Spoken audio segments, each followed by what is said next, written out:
নমস্তে। আজকে আমরা এসেছি পূব খামারপাড়া গ্রাম বিজনি অঞ্চলের অধীনে জেলা চিরাং। আমি এসেছি এখানে জীবনে নিয়ে বা জীবনের অভিজ্ঞতা নিয়ে দু একটি প্রশ্ন করব আর উনি থেকে উত্তর নিব।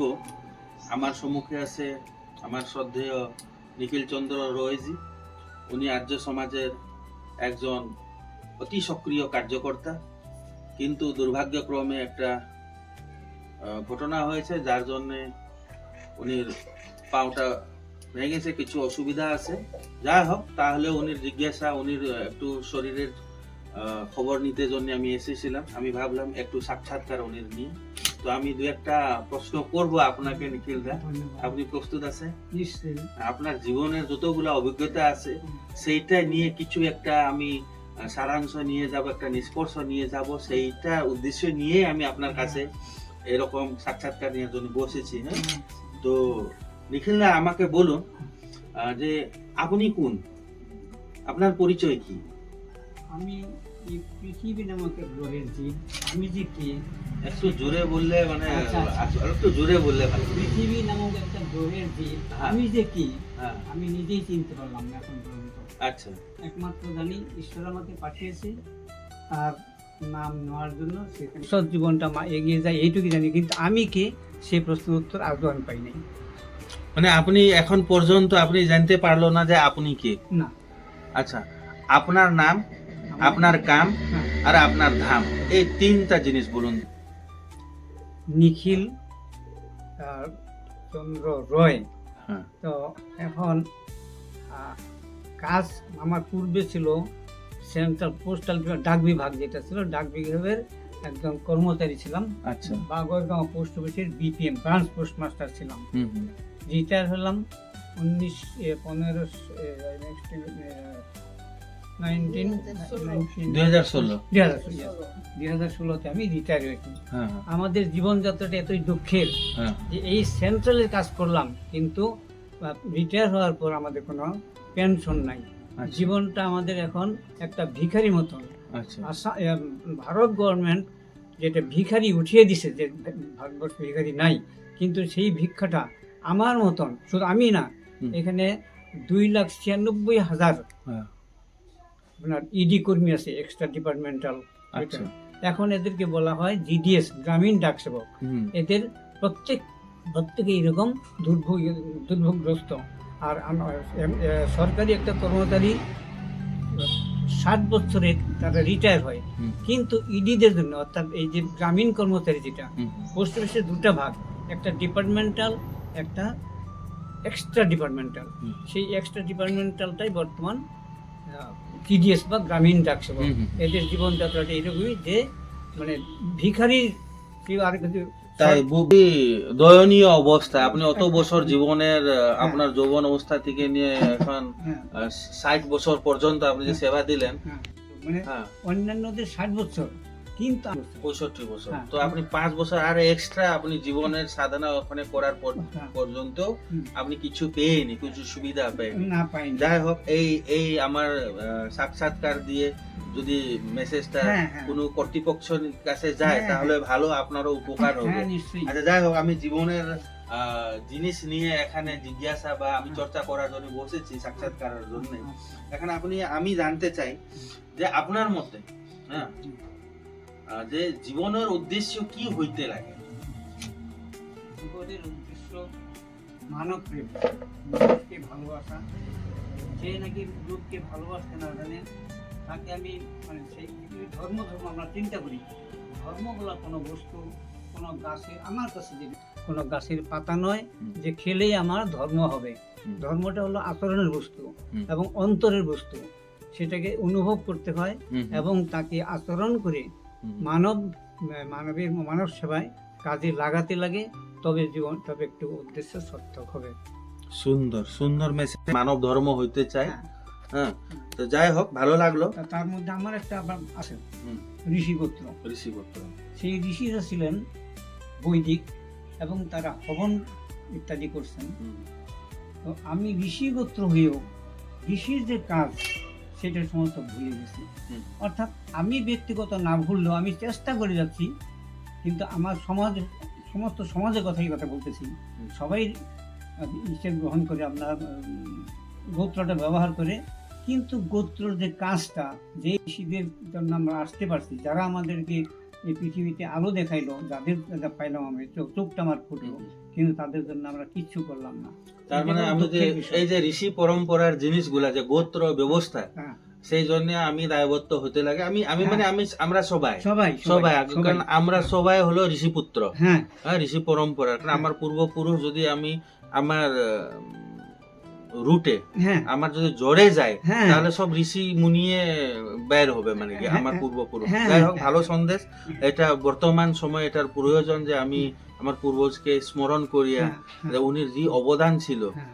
তো সেই জন্য একটা চর্চা করার প্রয়োজন আছে। অপ্রাসঙ্গিক হ্যাঁ। একটা বলতে চাই। হ্যাঁ, হ্যাঁ, আমাদের ঠাকুর অনুকূল চন্দ্র বলে গেছেন, হুম, পূর্বাপর মানে না যে জানিস নিছক ব্যস্ত সে। হুম, এবং লোকে বলে যারা শিষ্য, হুম, তারা বলতেছে উনি ভগবান একজন, হুম, হুম, কিন্তু একজন ভগবান, হুম, তার এই বাণীটা সে নিজে কতটুকু রক্ষা করতে, উনি তো রক্ষা করতে পারেনি। কারণ পূর্বাপর মানে না যারা জানিস নিছক ব্যস্ত, তারা তাকে বলা হয়। আমার আগে ছিলেন, আমার ঋষি ছিল, সেখান থেকে আমি আসছি। পরেটা কি, এখন আমি কি কাজ করতেছি সেটা, আমি এখন মূর্তির কাজও করতে পারি, মেথরের কাজও করতে পারি, বা একটা দোকানদারও করতে পারি। হুম, তাহলে আমার কাজ অনুযায়ী আমার বর্ণটা হবে। তো এখন উনি যে এই কথাটা বলবো, তাহলে তো ওনার যে যতগুলো শিষ্য আছে, তারা তো আমাদের সংস্কার, যেটা বৈদিক সংস্কার, তারা তো বলছে এইভাবে একটা ধোকাবাজ দিয়ে কথার মাধ্যমে হুম, হুম। ঠকাইতে চায়। আচ্ছা, যাই হোক, এখন আমি একবারই, হ্যাঁ, আপনার জীবনের সবচেয়ে সুখদ ক্ষণ, আপনার বয়স কত? আমার বয়স এখন 78। 78। একদম দারুণ, আপনি তো একদম নৌজওয়ান, মানে আমি তো লক্ষ্য করলাম নৌজওয়ান। আর যেভাবে সক্রিয়তা আপনার দেখলাম গত 6-7 বছর, নৌজওয়ান থেকে আপনি কম নাই। যাই হোক, 78 তো 78 বছরে আপনার জীবনের আটাইতে সুখদ ক্ষণ কি? আমার সুখদ ক্ষণ হচ্ছে আমি যে ধর্মপত্নীকে পাইছি। আচ্ছা, আমার জীবনটা ছিল একদম উচ্ছন্ন, আর কোনো কিছু ছিল না, একদম নিছক, যেমন একটু গল্পের মতন। ধরেন একটা হাওয়া আসলো, হাওয়া আসলে পরে সেই পিঁপড়ার বাসা আছে, সেই পিঁপড়াটা করলো কি আপনার জলে পড়ে গেল, পাতা সহ। কিন্তু এখন জলের স্রোতের ভেসে ভেসে যাচ্ছে, ঈশ্বরের কৃপা তাকে বাঁচতে লাগে, সেই জন্য সেই ঈশ্বর। যাই হোক, আপনার যেহেতু বিবাহ হলো আপনার ধর্মপত্নীর সঙ্গে, হ্যাঁ, তা আপনার মতে সবচেয়ে সুখদ ক্ষণ সেইটাই। সেই নাম, আর হ্যাঁ, অত্যন্ত সুন্দর উত্তর, ভালো লাগছে।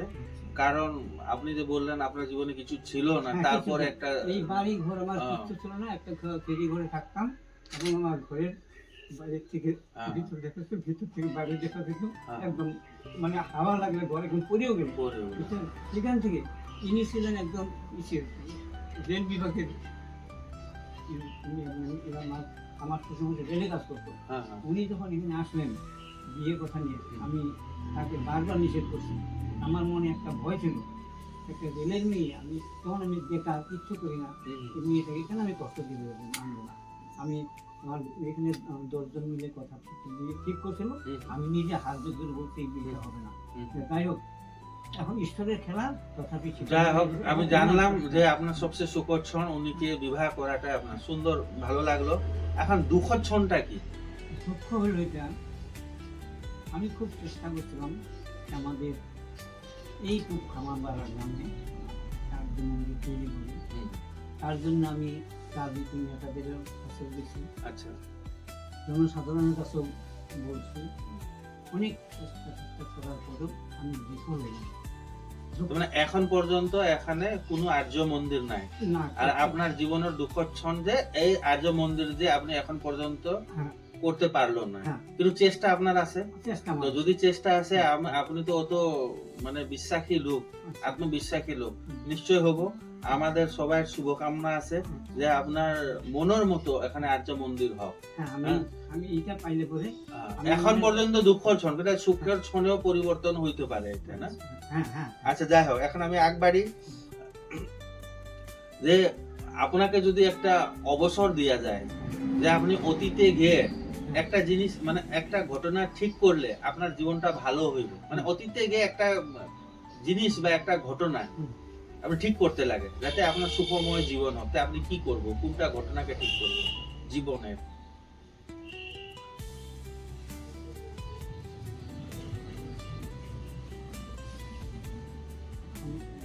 ইচ্ছা ছিল, দেখেন একদিন কিন্তু আপনারা আমাকে সমাজের কাজ করার জন্য একটু জোরে বলুন। একদিন এই আমার আর্য সমাজের কাজ করার জন্য হ্যাঁ হ্যাঁ প্রাদেশিক আর্য সমাজ থেকে আমাদের আসাম প্রদেশ থেকে হ্যাঁ আমাকে অ্যাপয়েন্টমেন্ট লেটারও দিয়েছিলেন আপনারা হ্যাঁ যে প্রচারক হিসেবে, আর্য সমাজের প্রচারক হিসেবে কাজ করার জন্য। হ্যাঁ কিন্তু আমি মোটামুটি মন দিকে সব ঠিকই করছিলাম। হ্যাঁ তারপরে যখন এই যে ছড়া আমার বলো, সরে যাও। ধর্মপত্নীর যে কথাটা, ওইদিকে সরে যাও। তখন উনি বললো, হ্যাঁ তুমি তো যাইতে চেতেছ, আমার অবস্থাটা কি হবে?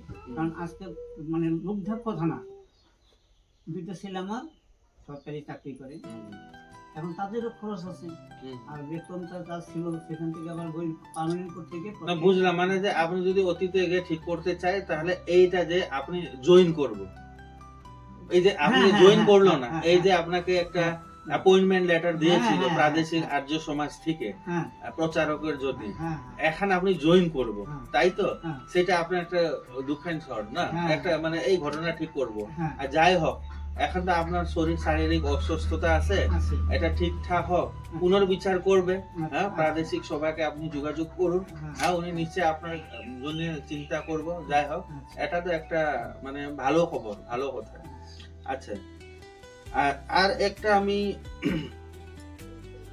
জিজ্ঞাসা করতে চাই হুম। যে আপনার জীবনে যখন অন্তিম ক্ষণ আসবোই সবাই, নিশ্চয়ই। সবাই মরণশীল, হ্যাঁ হ্যাঁ তো আপনাকে এই সময় কি লাগে যে আপনার এক মানে কোন একটা ইচ্ছা অপূর্ণ থাকবো, মানে এখানে লাগছে যে এটা অপূর্ণ থাকবে আর হবে না এই জীবনে, তো এই ইচ্ছাটা কি? আমার অন্তিম ইচ্ছা হবে কিছু জানি না, অন্তিম ইচ্ছা যেটা মানে আপনাকে লাগছে যে এটা অপূর্ণই থাকবে আর পূর্ণ হবে না?